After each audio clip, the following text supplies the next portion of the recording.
El apóstol Pablo en este capítulo ha llegado al centro de la civilización de Occidente, la ciudad de Atenas. Esta era prácticamente la capital de la filosofía y de todas las ciencias que en ese entonces empezaban a emerger, que bueno, ya de hecho tendrían algunos siglos en boga. Y además de que Atenas era en sí misma el centro en Europa del saber y de las ciencias humanas, dentro de Atenas había un centro dentro del centro. ¿Sí? En ese lugar, las grandes mentes pensantes se reunían para debatir las nuevas ideas, las nuevas filosofías, compartir las nuevas políticas, y ese lugar se llamaba el Areópago. Verso 16. Mientras Pablo los esperaba a Timoteo y a Silas en Atenas, su espíritu se enardecía viendo la ciudad entregada a la idolatría.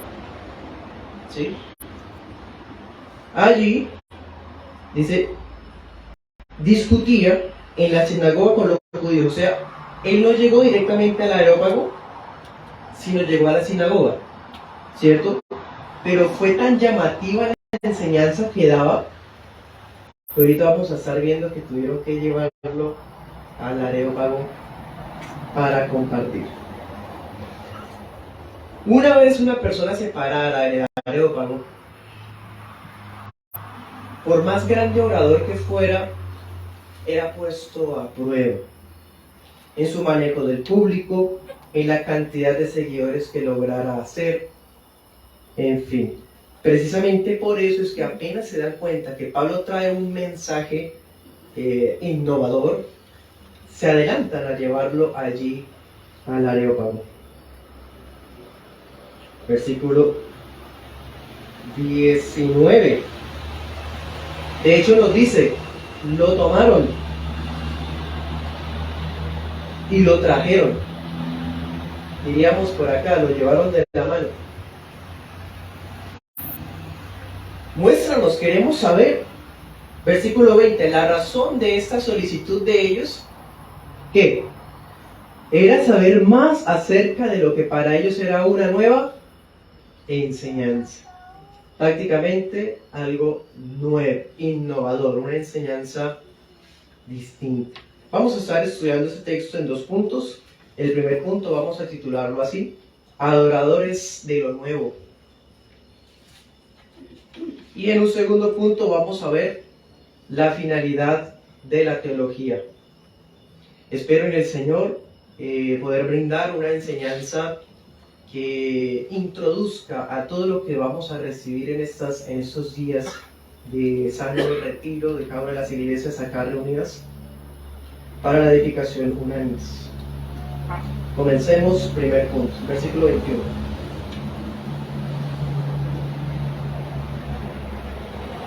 Porque todos los atenienses y los extranjeros residentes allí en ninguna otra cosa se interesaban sino en decir o en oír algo nuevo. En el corazón del ser humano existe una curiosidad innata por escuchar, por ver y por aprender cosas nuevas. No obstante, la mayoría de estos saberes innovadores realmente no tienen el propósito de construir nuevos hábitos, o por lo menos hábitos santos, ni tampoco crear convicciones salvadoras. Usualmente, las personas que persiguen cosas nuevas, cosas de innovación, lo hacen es para satisfacer el hecho de tener una nueva experiencia. Sencillamente es lo que el ser humano busca, ¿no? Pensemos algo, probar alguna comida típica, visitar algún lugar patrimonial, ver alguna obra de arte distinta y famosa, saber de la última idea en boga, en fin, etc. El ser humano quiere lo nuevo, le gusta aprender, ver y escuchar cosas nuevas, siempre y cuando esas cosas nuevas tampoco pues cambien de raíz su ser. Solamente quiere abrazar y sentir cosas nuevas. De esta manera entonces no es extraño que si le presentáramos a las masas nuevas experiencias, nuevas políticas, estrategias, mejor dicho, presentémosle a la gente algo nuevo, algo que nunca se haya escuchado. Hermanos, les aseguro que se va a crear una atracción instantánea. Las personas van a querer qué es eso, saber qué es eso. Y si les llama la atención a la primera, allí los tendremos queriendo profundizar un poquito más en esa cosa nueva. En pocas palabras, donde haya pan o circo,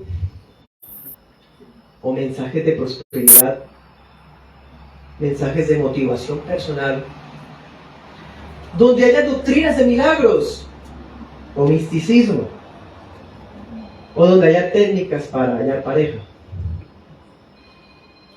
o donde haya los pasos para obtener el tan anhelado éxito, allá llegará la gente. Allá estarán porque es algo nuevo y que sí gusta, sí conviene. Yo quiero aprender, escuchar y oír, ver eso. Allá estará, allá se reunirá el vulgo, sediento por la nueva enseñanza. Estos atenienses están reunidos y llevan de la mano a Pablo al Areópago porque quieren eso. Piensan que Pablo es un charlatán más que ofrece algo nuevo, innovador, que va a pescar su atención y les va a brindar algo nuevo a sus ideas excéntricas y egoístas. Entonces, vemos cómo es el ser humano, ¿no? De desear lo innovador, lo nuevo. Y por otro lado, mejor dicho, somos los seres humanos adoradores por naturaleza. Eso significa que aquello que pesque nuestra atención, que gane nuestros afectos, que capture nuestros días, eso se va a convertir en nuestro Dios. No existen seres humanos ateos, a decir verdad. Siempre hay algo que captura al alma humana al punto de que ese será el objeto de su alabanza. Y el texto que hemos leído nos comprueba eso. Hermanos, si usted y yo fuéramos a estas épocas, siglo I, Grecia, Atenas, la mayoría de estos filósofos, por ejemplo, usted mira el verso 18, menciona dos escuelas, epicúreos y estoicos. Si hiciéramos una vaga descripción de esas dos escuelas filosóficas que eran las de moda en ese momento, podríamos decir que el ateísmo, en términos de ahora, sería lo que las caracterizaría. Es decir, no están en pro de una deidad, sino de un vivir más elevado. Pero ¿qué dice Pablo? Mira el versículo 16. ¿Por qué se enardecía el espíritu de Pablo? Porque halló que la ciudad estaba entregada a la idolatría. No dice a la filosofía. Estaba entregada a la adoración. Porque el ser humano siempre está entregado a la adoración. Siempre. Hoy día no tenemos estatuas con formas absurdas de monstruos, reptiles, cuadrúpedos y demás. Pero hoy tenemos multiformes apariencias de ídolos, como el dinero, la laboriosidad excesiva, la promiscuidad, la superstición, la hechicería, la falsa doctrina. Podemos seguir adelante. Es decir, ya no tenemos estatuillas a las que le sacrificamos a nuestros niños, pero sí tenemos ídolos peores incluso, porque eso sí que capturan sociedades enteras y no se dan cuenta. Ejemplo, Atenas. Ellos se jactarían por ser muy grandes pensantes, filósofos, elocuentes y demás, y que habían superado la época de las cavernas y los dioses. Pero no, seguían siendo esclavos de dioses.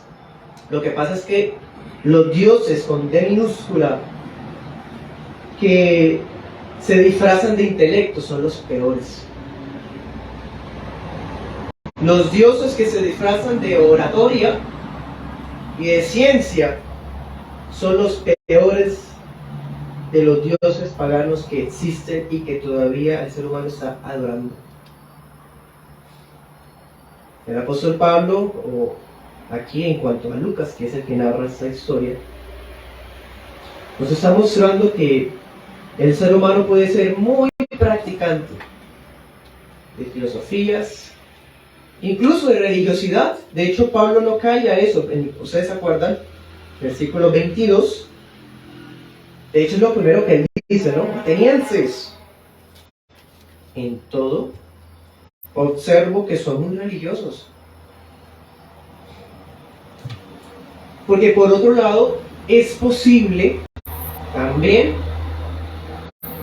ser practicantes de la religiosidad y no conocer al Dios verdadero. Ahora, aclaro, yo no soy de esos que tienen ese discurso de que Dios no es religión sino relación. Eso es una falacia. Pero tampoco podemos negar que de una u otra manera todo lo que hacemos relacionado a lo espiritual necesariamente es religiosidad. La religión verdadera y sin mácula, que decía Santiago, es, por ejemplo, atender a las viudas, a los huérfanos. Es decir, podríamos hasta practicar esto, que es la verdadera religión, y aún así no conocer a Dios. Peor aún, es posible servir altruistamente, generosamente a todos, constantemente, y no estar sirviendo al Dios vivo. Ahí está también la diferencia entre la verdadera religión y el activismo. Estar ocupados al borde de la catástrofe emocional no es sano, no es bíblico tampoco. Bueno, hermanos, versículo 21, ya lo hemos leído, muy diciente. ¿Se interesaban de qué? De cosas nuevas. El hombre quiere aprender cosas nuevas, pero que estas cosas no lo transformen. Más bien, ¿cuál es la finalidad de todos estos aprendizajes nuevos en el hombre? Francamente, superarse a sí mismo. ¿Sí? Escalar un poco más. Que este año 2023 sea un año de éxito. Y que lo que no logramos el año pasado, este año sí, porque vamos a ser mejores personas. Vamos a estar más con nuestras familias. Vamos a superarnos. Mejor dicho, yo. Dios no está ahí. Y aún así es religiosidad. Porque están adorando a un Dios, al yo. Ese es el ídolo que reina en el corazón de los días de hoy, el yo. Se ve reflejado en cómo oramos, se ve reflejado en cómo cantamos, qué cantamos, se ve reflejado en qué es lo que lo hace sentir a usted bien, se ve reflejado, hermano,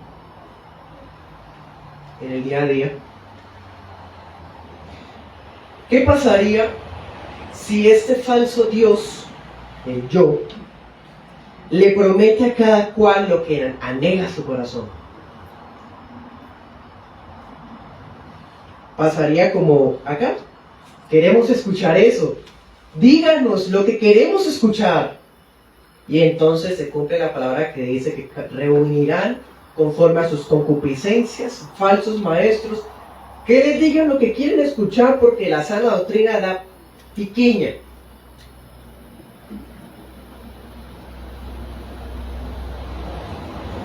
¿Cómo podemos discernir acerca de la deidad con D mayúscula, de aquella falsa deidad que actúa sobre los hijos de desobediencia. Porque, hermanos, ahorita hacíamos como un examen así general de los atenienses, del mundo, pero hablemos de nosotros, acá mismo. ¿Cómo puede discernir usted que el Dios al que usted sirve es el Dios conocido y no uno que no conoce? Eso es lo que estamos hablando en esta oportunidad.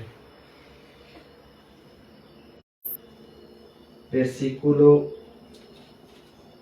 22, ya lo leímos, dice al comienzo: Pablo, puesto en pie en medio del Areópago. O sea, Pablo sabe la condición deplorable del hombre, que es adorador por naturaleza, que le encanta lo nuevo, pero que gira alrededor de sí mismo, que es, bueno, que a lo que respecta al Dios verdadero está muerto. Pablo sabe eso, pero esto no lo impidió para hacer una luz que no se esconde. ¿Y qué nos dice el texto? Puesto en pie en medio del Areópago, dijo. Ahí lo llevan casi que arrastras allá al Areópago y se para en la mitad de una multitud seguramente, porque pues allá era el hobby de todo el mundo, era ir allá, sencillamente. Eso estaría lleno. Quieren escuchar. Entonces él aprovecha la oportunidad. Es una oportunidad que no se desaprovecha. Es una oportunidad de brillar y de mostrarle a las personas algo que para ellos sí es nuevo, pero que no es una cosa más, sino que es el verdadero mensaje que ellos necesitaban oír. Por eso notemos, Pablo no coloca su esperanza en algún tipo de metodología ni en algún tipo de técnica de oratoria. ¿Acaso Pablo no sabía de eso? Por supuesto que sí. En ese entonces estaba en gran uso las técnicas de oratoria de Platón. De hecho, los mismos epicúreos estoicos tenían sus metodologías. En fin, Pablo sabía, ustedes saben, él era un hombre bastante culto. No era algo que él ignorara. De hecho, ¿por qué no usó esas metodologías si hubiese aprovechado para ganar más almas? Él conocía la filosofía de moda, es más, él conocía a los artistas del momento. Y un ejemplo de eso está en el versículo 28. El apóstol Pablo aprovecha y cita a uno de los escritores de esa zona, que en ese entonces también era muy conocido. Arato se llamaba el siglo III antes de Cristo, que antes. Unos filósofos, dice el apóstol, sus poetas dijeron tal cosa. Escritores griegos. Pablo leía. Era lector. No solo era escritura, era una persona que leía cultura general. Interesante. Pero solamente es una mención, una cita, una alusión, diríamos. ¿Por qué? A veces es importante hacer ese tipo de alusiones con el propósito de que la persona con la que estamos compartiendo sienta que estamos hablando el mismo lenguaje y que sienta que yo no voy a respetar su cultura, sino que también la conozco y la respeto. También eso es importante. Notemos esto, hermano, no podemos ignorar. Pablo se para allá y no les falta respeto, se para y con mucha sabiduría empieza a hablar a las personas de un modo que ellos comprendan, ¿sí? Hasta le cita a algún autor del momento que era conocido por ellos. Alguno podría decir, con tal de hacer el mensaje más atractivo, porque él hizo otra cosa, una obra de teatro, que estaban de moda en ese tiempo. No. El compromiso de Pablo y el de nosotros no es pragmático. No podemos ser pragmáticos, es decir, buscando los mejores resultados. Más bien debemos ser conservadores. Leamos Corintios 2, 1 Corintios 2, 1. Y ahí está lo que me refiero con el hecho de ser conservadores. 1 Corintios 2, 1.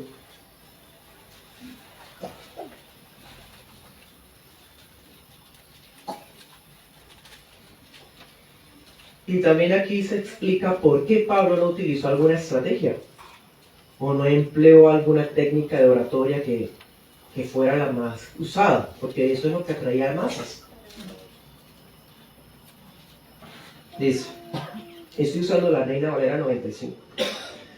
Así que, hermanos, cuando fui a ustedes para anunciarles el testimonio de Dios, no fui con excelencia de palabras o de sabiduría. En otras palabras, yo no voy a hablarles filosóficamente o de un modo tal que sienta que estoy a un nivel técnico por encima de los demás. Pues me propuse no saber entre ustedes cosa alguna, sino ¿a quién? A Jesucristo y a este crucificado. Y estuve entre ustedes con debilidad y mucho temor y temblor. Y ni mi palabra ni mi predicación fueron con palabras persuasivas de humana sabiduría, sino con demostración del Espíritu y de poder, para que su fe no esté fundada en la sabiduría de los hombres, sino en el poder de Dios. Amén. Eso es ser conservadores, si me permiten usar ese término. Necesitamos innovar el mensaje para hacerlo más atractivo. Entonces, si está de moda usar ciertos géneros musicales o hablar con ciertos acentos, o si está de moda hablar ciertas temáticas y de la ideología y demás cosas, pues entonces hablemos de eso. ¿Acaso los pastores aquí presentes no sabemos de las distintas técnicas que utilizan los charlatanes del Evangelio de la Prosperidad? Si usted fuera un falso maestro, fácilmente podría utilizarlas, ¿cierto? Que sí, pastor, pues es sencillo pescar a las masas, decirles lo que quieren oír. ¿Por qué? Porque es lo que nosotros también quisiéramos oír como hombres carnales. ¿Acaso no sabemos las técnicas de persuasión de los charlatanes del movimiento apostólico profético? Que se paran con tanta arrogancia a afirmar cosas del futuro, o más bien adivinar, asegurar y, en fin, prometer y usar técnicas como pactos, primicias y demás. Pero, ¿saben cuál es la diferencia?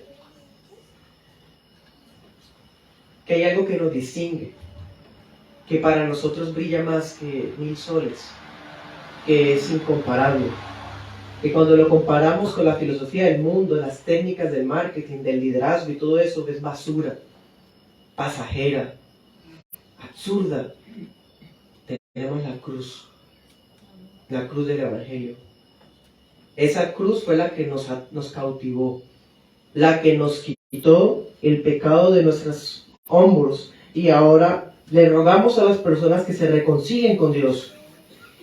Por lo tanto, aunque sabemos cuáles son las artimañas que utilizan, es más, ni siquiera ignoramos las artimañas del diablo, como dice Corintios también.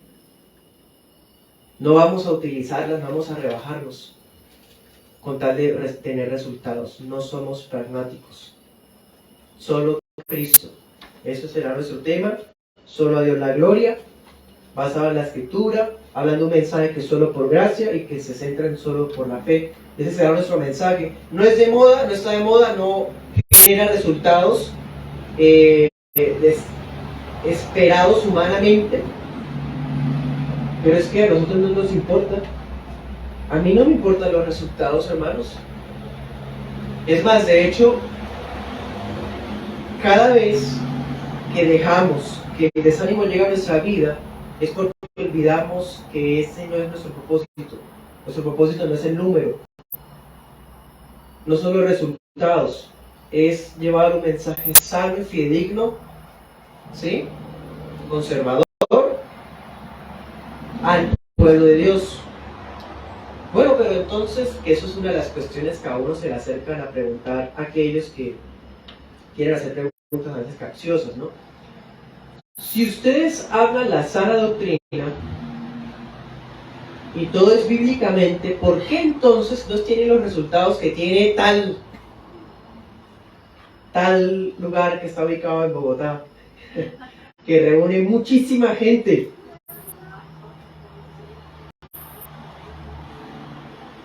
hermano, no nos importa. No nos importa. Para ellos, la cantidad de personas y el número es el resultado del respaldo de Dios. Para nosotros, esa cantidad de gente es la expresión máxima de que hay un camino ancho y que hay un camino angosto.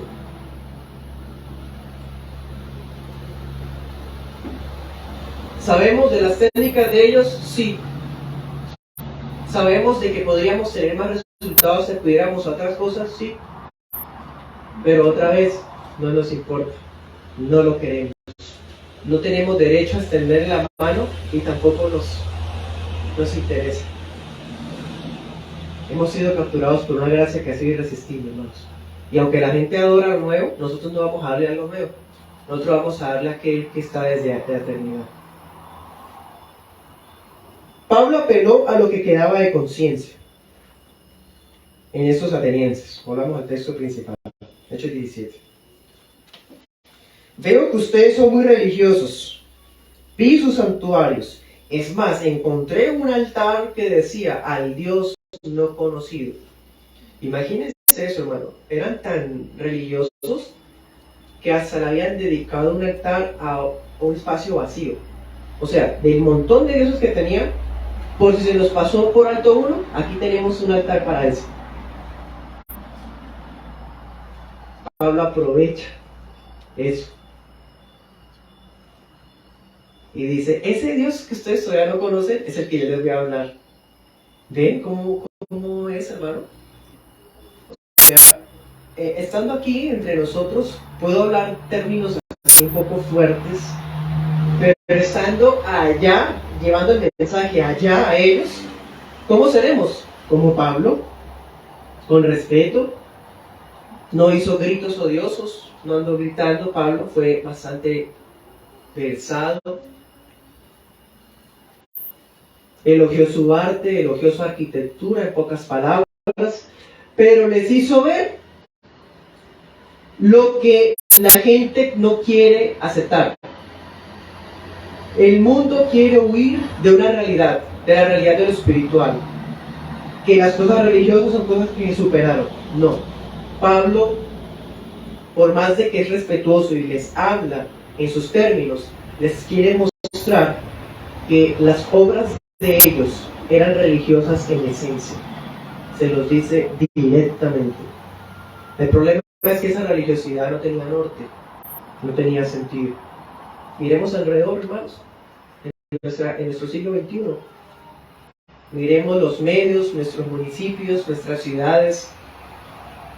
¿Cuál es el Dios que el posmodernismo conoce? ¿Cuál es el Dios del progresismo del siglo XXI? Lo encontramos en las artes, en las filosofías, en la política. Ese es el Dios de este mundo. Y podemos decirle, veo que en todos ustedes son muy religiosos. Y hablemosles de así, ¿y qué van a decir? No, para nada. No son religión porque la religión y el Estado no pueden ir juntos. No porque la religión, cosas que ya se superaron. Nosotros somos con una mente más abierta. No, imposible de desligarse de lo religioso. Así que el apóstol Pablo demuestra que los actos, incluyendo los de hoy, que llenan al mundo, el ser humano sigue siendo religioso. Sigue siendo religioso. Ahora, hermanos, entremos al segundo punto. Vimos adoradores de lo nuevo. Segundo punto, la finalidad de la teología. Alguien que me avise con el tema de... Pero el pastor me dijo que podíamos hacer vigilia, ¿no? Bueno, hablemos ahora de la finalidad de la teología.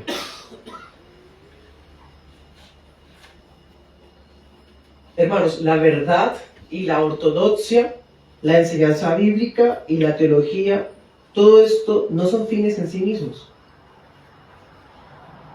Porque si lo volvemos un fin, se convierte en otro ídolo. No. Estas cosas, la verdad, la ortodoxia, la teología, la enseñanza bíblica, son medios para lograr un fin. Medios para lograr la meta por excelencia de la santificación del pueblo de Dios, conocer a Dios mismo. Diría J. Packer, ¿no? Un camino hacia el conocimiento del Dios Santo. Esa es la razón de ser de la teología, de la sana doctrina, conocer mejor y más a Dios. Ese es el propósito. Debería ser un interés de todos los cristianos no solamente ampliar su grado de conocimiento, por ejemplo, los atributos de Dios.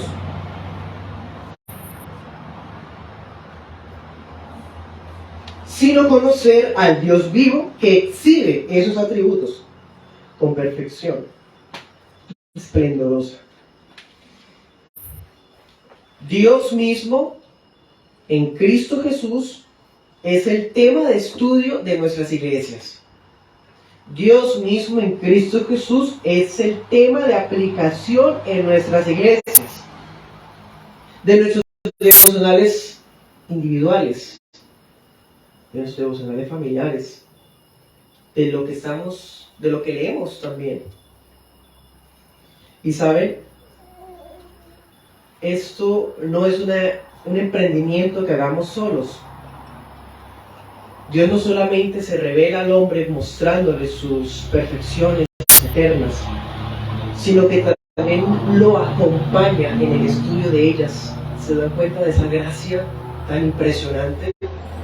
Él no solamente nos da su palabra, nos la revela, sino que viene y nos acompaña personalmente para que la podamos entender, para que la podamos aprender en nuestro corazón.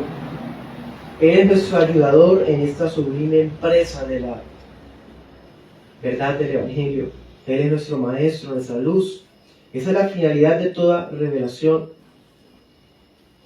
Hermanos, nuestro Dios es un Dios diferente en todo sentido a los dioses del mundo, incluyendo los de los griegos.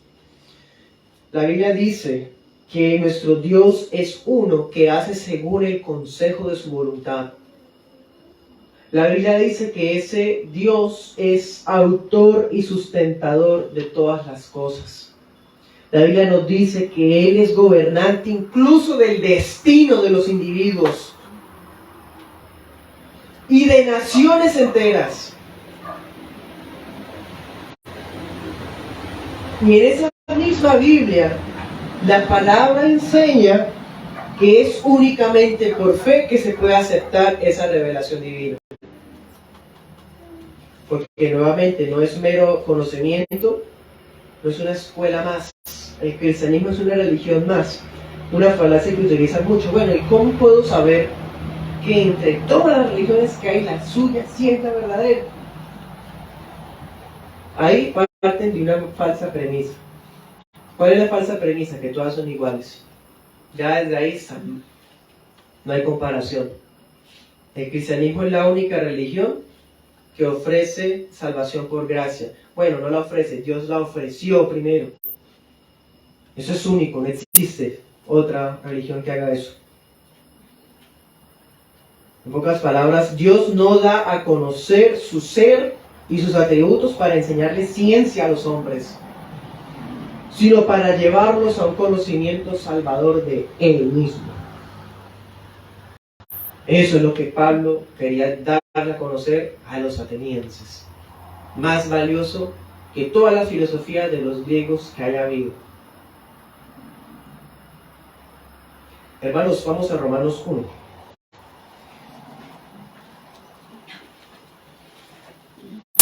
Retomando un poco acerca de la condición del hombre,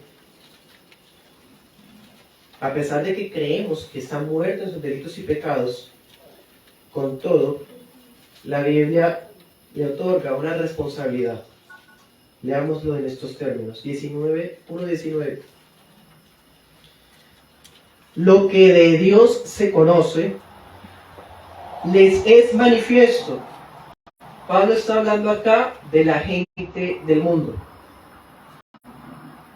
Pues Dios se lo manifestó. Es decir, Dios no se ocultó tras las nubes, Él sigue mostrando su gracia a todas las naciones, sus atributos, por lo menos algunos. Versículo 20. Lo invisible de Él. Por ejemplo, su eterno poder y deidad se hace claramente visible desde la creación del mundo y se puede discernir por medio de las cosas hechas. Por lo tanto, no tienen excusa. No tienen excusa. Nadie tiene excusa. Ya que habiendo conocido a Dios, que lo pueden contemplar, porque en Él vivimos, nos movemos y somos, no lo glorificaron como a Dios, ni le dieron gracias. Al contrario, se envanecieron en sus razonamientos y su necio corazón fue entenebrecido. Pretendiendo ser sabios, se hicieron necios. Pretendiendo ser los dueños del saber, el amor por la sabiduría, filosofía. Pretendiendo ser los filósofos más pensantes, se volvieron los más necios y ridículos de todo el universo creado. Ninguno tiene excusa. Y no solamente los de afuera, mire 2.1, Romanos 2.1. Por eso eres inexcusable. Hombre, tú, que juzgas, quien quiera que seas. Ya en Romanos 2 sabemos, quienes hemos estudiado Romanos o leído, en Romanos 2 ya Pablo se empieza a enfocar en los judíos de la iglesia de Roma, ¿cierto? ¿A qué voy? Que le digo que no tiene excusa a los de afuera, pero los de adentro tampoco. De hecho, los de adentro menos excusa tienen. Porque existen pruebas de que el conocimiento de Dios es cosa innata en el hombre. Por eso hablamos de una realidad universal. Para nadie hay excusa. Otra falacia que utiliza. Si usted hubiera nacido en la India, su Dios hubiera sido otro. ¿Por qué si tiene que ser su Dios si su Dios más bien depende de dónde usted haya nacido? No, no es cierto. Nosotros creemos, por el contrario, que la elección incondicional es tan eficaz que si nacimos por allá en Zimbabue o en Sri Lanka, Dios va a enviar el evangelio de salvación porque nos escogió la eternidad. Ya llega. O sea, el Santo Evangelio va por encima de todas esas falacias y ya todo eso está resuelto desde antes de que nos salgan con eso, ¿no? En pocas palabras, los más depravados de los hombres conocen el justo juicio de Dios. Hay una moral que es objetiva y es lo que Dios dice que es bueno y lo que Dios dice que es malo. Y bajo esa moral objetiva revelada en la Escritura, la humanidad va a ser juzgada. Por eso la Biblia le dice que todos son pecadores. A todos, incluyendo los que nunca han conocido a Dios. Los que nunca conocerán de Cristo son pecadores. Otro error muy común es que esas personas se pierden y terminan en el infierno porque rechazaron a Cristo. No. Juan 3:36 dice que como no creyeron, la ira de Dios permanece sobre ellos. Porque ellos no quedaron sin excusa el día que rechazaron el Evangelio. Ellos estaban sin excusa desde antes. Porque lo invisible de Dios, su eterno poder y deidad, les fue manifiesto a todos. Bueno, entonces hermanos, por eso es que también vemos que la Biblia no tiene interés en probar que Dios existe. La Biblia no tiene interés en eso, más bien da por sentado y nos da la suficiente revelación para que sepamos quién es Dios. ¿Qué es Dios? Dice el Catecismo de Spurgeon, pregunta 1, ¿qué es Dios? Dios es espíritu infinito, eterno e inmutable en su ser, en sabiduría, poder, santidad, justicia, bondad y verdad. ¿Cómo podemos saber eso? ¿Acaso el ser humano tiene el gran conocimiento de llegar a conocer a Dios por sí mismo? No. De hecho, es lo que también Pablo estaba diciéndole a los de Atenas. Para que tan siquiera palpando, en otras palabras, así sea a tientas, encontremos. Pero nunca. Va a pasar como aquellos que en Sodoma y Gomorra, ¿se acuerdan cuando iban acceder a los ángeles. Dice que cuando los ángeles con la luz los cegaron a todos, a tientas buscaban la puerta para seguir en su maldad. Así es el ser humano buscando a su propio Dios. Entonces el Señor viene en auxilio de este hombre pecador y ciego y se revela a el hombre. Esas perfecciones es lo que nosotros conocemos como atributos de Dios. Iglesia del Señor, necesitamos conocer los atributos de Dios. De tal manera que al colocarnos en pie en un aerópago, tengamos que decir con mucho respeto, sin gritos odiosos, pero sí con mucha franqueza, acerca de esta verdad. Estas perfecciones son aspectos esenciales de su divinidad. Es lo que en teología se podría decir, si sin esos atributos Dios dejaría de ser Dios, por así decir. En otras palabras, si usted conoce los atributos de Dios, usted puede conocer al Dios verdadero. Pero hay muchas veces, aún en iglesias sanas, muchos están adorando al Dios no conocido, a un Dios que no conoce. Les habla uno de la justicia y la ira de Dios, no tienen idea, les parece terrible. ¿Cómo así? Ese no es mi Dios. Les habla uno de la impasibilidad de Dios. ¿Cómo así? Si Dios sufre y se siente igual, tiene pasiones. Ese no es el Dios de la Escritura.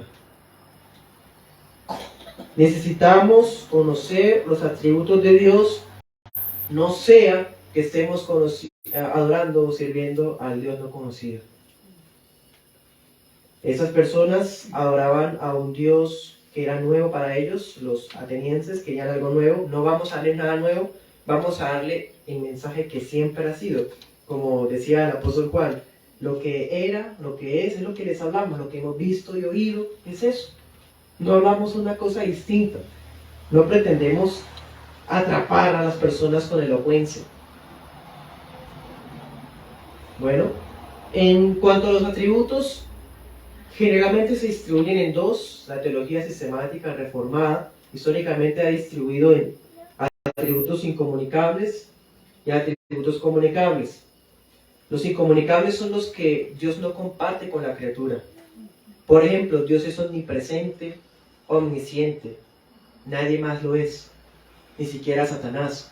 Por eso es que es muy raro que atan al diablo en Girón, mientras lo atan en Inglaterra y lo atan por allá en Japón. O sea, el diablo ahora es omnipresente. Es un atributo incomunicable. Nadie más es omnipresente, solo Dios Padre, Hijo y Espíritu Santo. Otra cosa, los atributos comunicables son aquellos que sí comparte Dios con la criatura. Por ejemplo, la santidad. Tenemos un Padre que es santo y nos ordena a ser santos. La sabiduría es de Dios, pero Él, a todo el que le falte sabiduría, ¿qué? Pidámosla y Él nos la va a dar generosamente y sin reproche. ¿Sí? Y con todo esto, para terminar, digo esto. La razón de ser de toda teología sana y ortodoxa es Cristo. No vamos a hablar nada innovador, nada nuevo. Vamos a guiar a la gente a Cristo. La persona y la obra de Jesús son el objetivo último de la revelación de Dios. Como decía Hebreos 1, se los voy a leer. Hebreos 1:1 dice, Dios, habiendo hablado muchas veces y de muchas maneras en otro tiempo a los padres por los profetas, en estos últimos días nos ha hablado por el Hijo. Cristo es el clímax y la máxima revelación de Dios. No hay más, no queremos más, no nos importa. Queremos solamente el Evangelio de Cristo y eso es lo que vamos a proclamar. Bueno, todo estudio bíblico, toda iglesia, todo creyente, que no apunte a la persona del Hijo, está adorando a un Dios no conocido. Que Cristo sea siempre, hermanos, el tema de nuestras iglesias y la fuente de nuestros mensajes. Amén. Oremos.